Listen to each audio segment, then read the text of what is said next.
blast off. Okay. Yep. It's gone live. Enter live and enter live video. Here we go. Wait just a few minutes for folks to gather around their computers, their laptops, their desktops, their phones, all of their little gizmos and gadgets. Look, there's not a single person here with me. Oh, here we go. Hi, Kathy.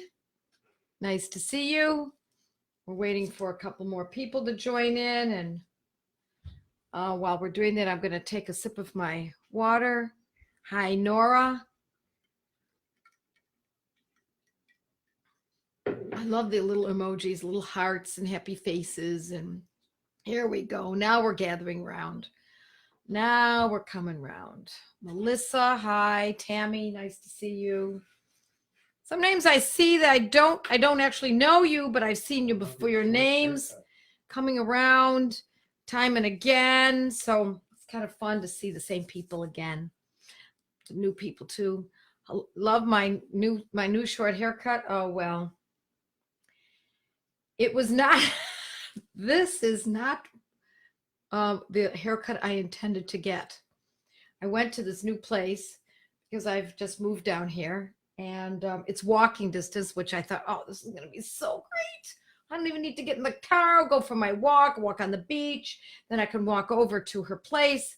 And it's right there, super easy. I knew it was not going to be a very expensive place. So I got in there. I was the only one in there. And this is what I told her. I said, just cut a little off the bottom. I want to keep the same haircut, but it was getting a little long, just a little off the bottom. And I want the back a little shorter than the front. Not dramatic, just a little off the back. Just so that, because it grows so quickly back there. And I don't like to get haircuts too frequently. And give me a couple of, some long cuts out here and there so that it kind of makes it a little fuller. So she put the cape around me and she went in the back room. And when she came back, it looked as though she was kind of inching around the back. You know how when a dentist has a really scary instrument and he doesn't want you to see what he's got in his hand? It almost looked like that. And at that moment, I saw her pull up her Black & Decker trimmer and go, and she went, and she cut off all my hair. And within one fell swoop, there was hair just falling and throwing and spitting all over the room. And this is what I was left with. Holy cow, did she do a job on my hair? I mean, I think she cut 3 inches and she made it real short in the front. And I came home and my husband, he said, wow, you look really different. I said, yeah, when you use lawn equipment to cut my hair, it does look different. Holy cow. Hello, freezing from Saskatchewan. Yes, absolutely. You guys are cold up there. I know that. And in Buffalo, where we're from, where we just moved from, the boom just broke. The lake boom, which means, oh my gosh, the catastrophe that's going to be. All these, the ice goes, chasing after people down the streets and things and runs into snow plows, and the snow plow has no choice at all but to run away. So, all right, everyone, tonight we're going back to Materia Medica and we're going to go to aloe. Now, I know you know what aloe vera is, and it's interesting because aloe vera is the genus. And reading this because these categories, these subcategories, these scientific classifications of plants are really interesting. But aloe is the genus and aloe vera is the classification. But tonight we're going to study right out of my Materia Medica. I've got some extra notes here, and we're going to do aloe succotrina. And the reason we're going to do that one in particular is because that's what we most often use in homeopathy. It just happens to be a fairly common homeopathic medicine, but it has a lot of the same symptoms. So when you think in terms of, gee, I don't know, my gut's not right, I think I'll take some aloe vera. You're right about that.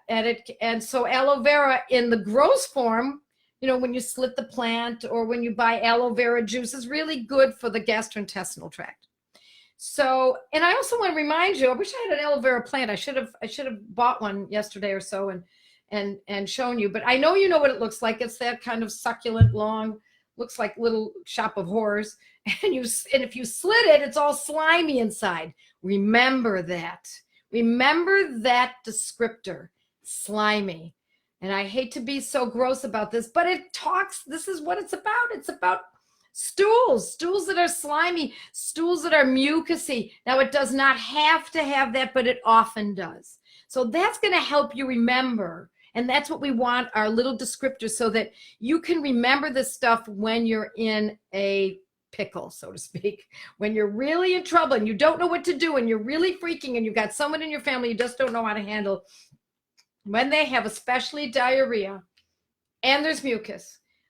Or they can also have diarrhea alternating with stools that look like sheep dung. So remember that too. So it can be hard at one point and very slimy and soft at another point. And it can be in the same day. It can be at the same moment. It can be alternating day after day, one kind of a stool one day and a different kind of stool the next day.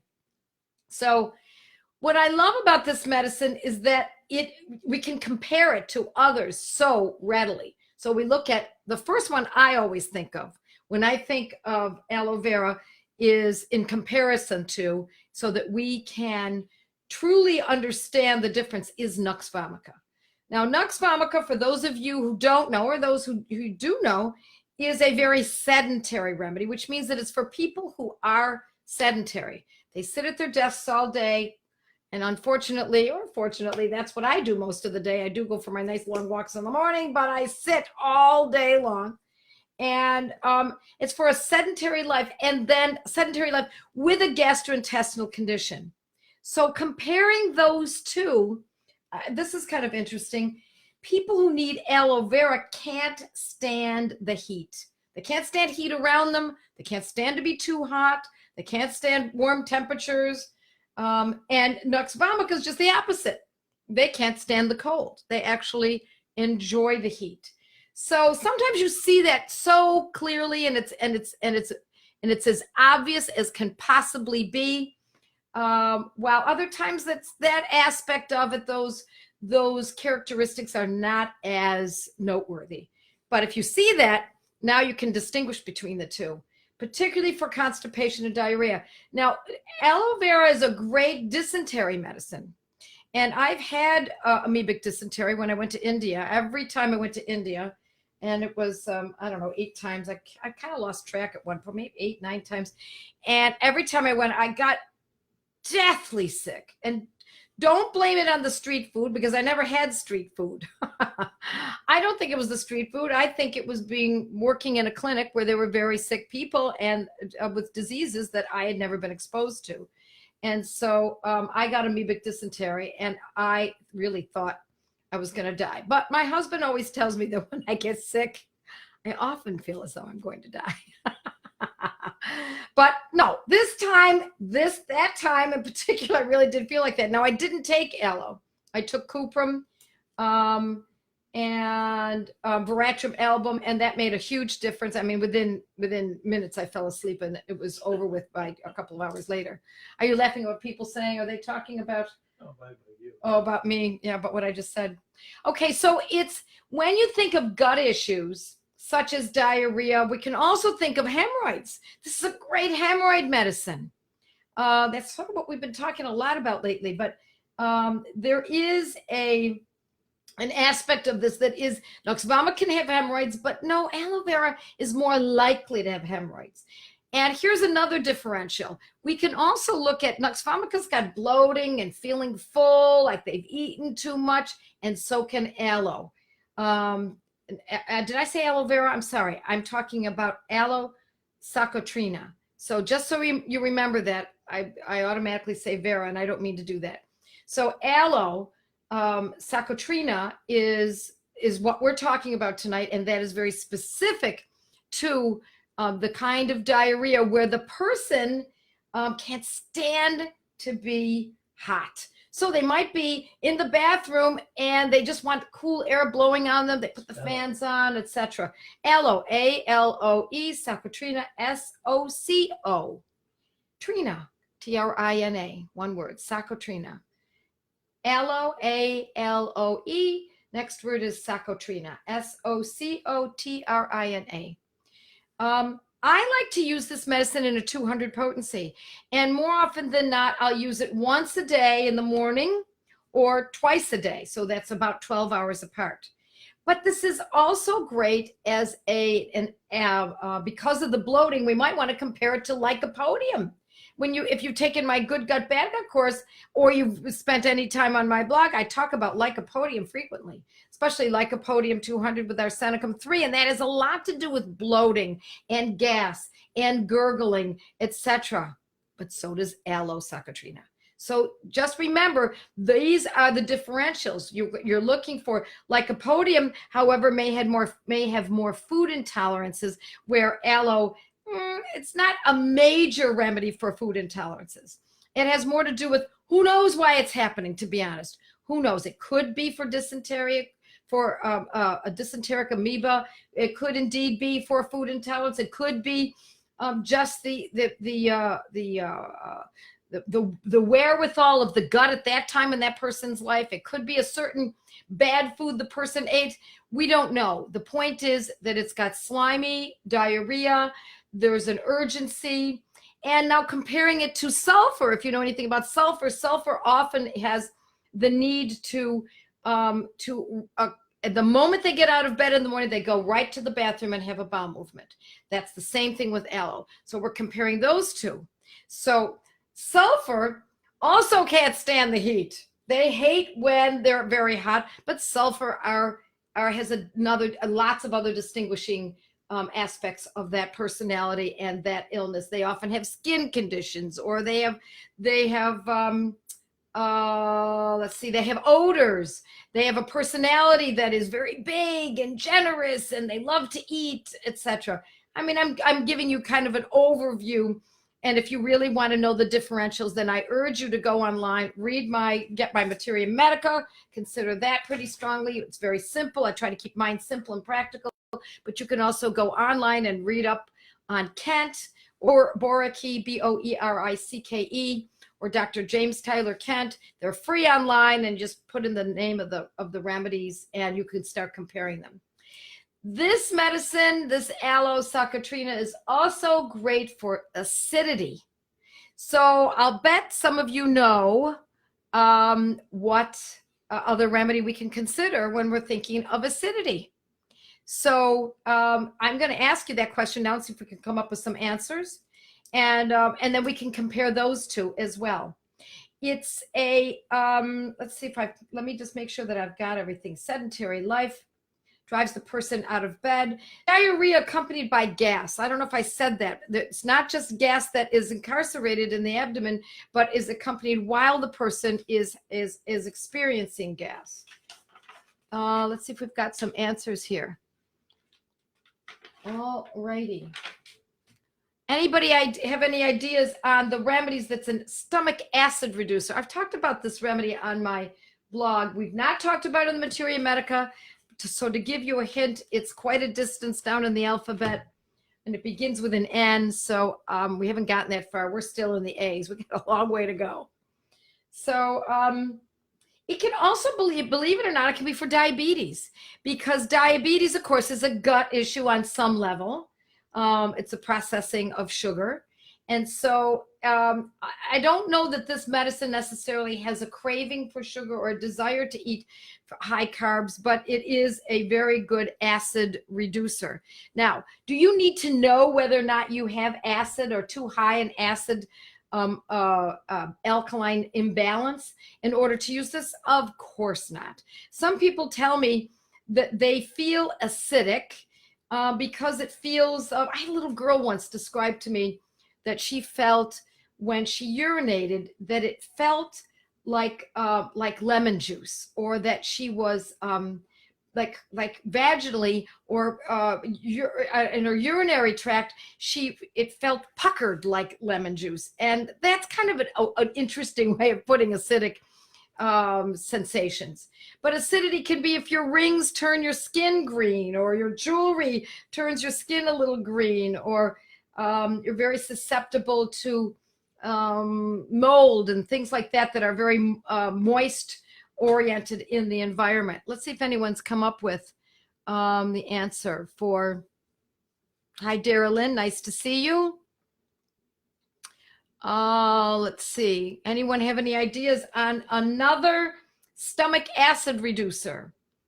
I've talked about it in relationship to my father, because my father used to, I just wrote about it on my blog, I don't know, a month or so ago, that he used to pop antacids like they were candy. He used to have a container of Tums that was the size of a medicine ball. And he would carry it out from the store and put it in the trunk of his car, because he was always driving somewhere, and he would just go and scoop out a bunch of them. See if anyone's got it. Thank you about my hair. If you missed my story, you might want to watch this again, because I explained what really happened and why my hair ended up looking like this. But thank you very much. Hi, Dawn, nice to see you too. So I told my father about this medicine. It happens to be a cell salt. And since they're only 12 and it begins with an N, I'm got to be making it a little bit easier for you. Hi, Kay. And so it's also an acid reducer. And so that we can compare, that medicine that we'll come up with in a moment, we'll talk about it in a moment, compared to the aloe, is that one feels like, oh, there's indigestion and I feel acidic and the food repeats, and I can't have foods that are too acidic, such as red sauce, especially red sauce with fats like cheese. So that cuts out most of the Sicilian foods that I've grown up with. So no lasagna, no calamari and red sauce, etc., etc. So, and that medicine is, let's see if anyone's got it yet. Oh, lots. Oh, have they? Because I don't see them. What do we have? Right? Net phos, yes. Oh, yeah, there's a lot of them. Oh, I figured it must be a lot. I don't know why I don't see them. Why am I not seeing them? Let's scroll. I got to scroll differently. Oh, here y'all. I hadn't scrolled down far enough. Yes. Wonderful. Good job. It's Nat phos. So we're going to compare Nat phos then to Aloe succotrina.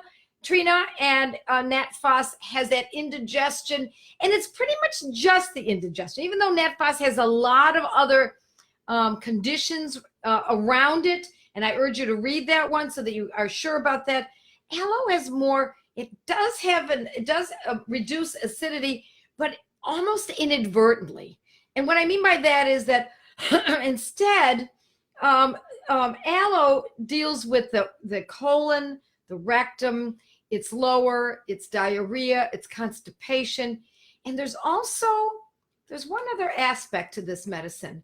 There's a sense of doom, a feeling of, I'm never going to get past this illness. This is just ruining my life. I'm just never going to get past this. And so this is a more fleshed out medicine in many ways than Nat phos. It has more, I don't want to say it has more capabilities, but it's very zeroed in on a very specific condition, and that is the colon and the rectum.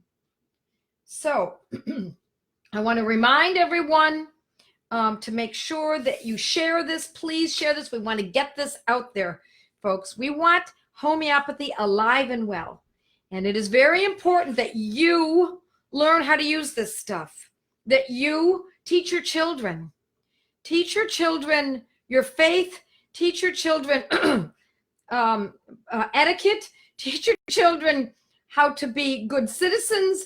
Teach them manners, teach them all that good stuff, and teach them self-reliancy. And this is it. And I'm sure I don't have to tell you this. Those of you who work with me, I know what kind of people I work with. I work with my students. My clients are incredible people. They are the self-starters. They are often the entrepreneurs. They are often the people, the moms at home who are entrepreneurs in their own lives. They're bringing up good human beings to be well educated in the proper way. They're moms who who don't, if they don't have their children in a homeschool setting, they have chosen well and they're working with their kids to raise them properly. And so I urge you to use my information and teach your kids.